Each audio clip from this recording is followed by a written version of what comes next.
আসসালামু আলাইকুম। বাসায় বার্গার তৈরি করবে, সস বাসায় নেই বলে চিন্তিত?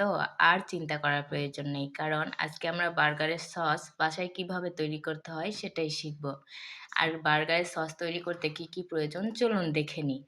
প্রথমে আমি একটা টমেটো কুচি করে নিয়েছি, চিনি নিয়েছি, গুঁড়া দুধ নিয়েছি, লবণ নিয়েছি, ভিনেগার নিয়েছি ও সয়াবিন তেল নিয়েছি।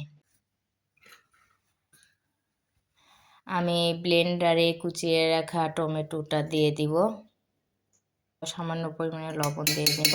1 চামচ চিনি দিয়ে নিব। 2 চামচ গুঁড়া দুধ দিয়ে নিব।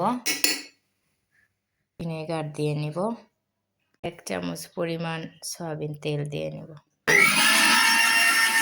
দেখুন আমার বার্গার সসটি রেডি। এটি বাজারের মতোই খেতে, বরং এটি আরও বেশি মজা ও স্বাস্থ্যকর। আপনারা চাইলে ট্রাই করে দেখতে পারেন। কে ট্রাই করেছেন অবশ্যই আমাকে কমেন্টে জানাবেন। আসসালামু আলাইকুম।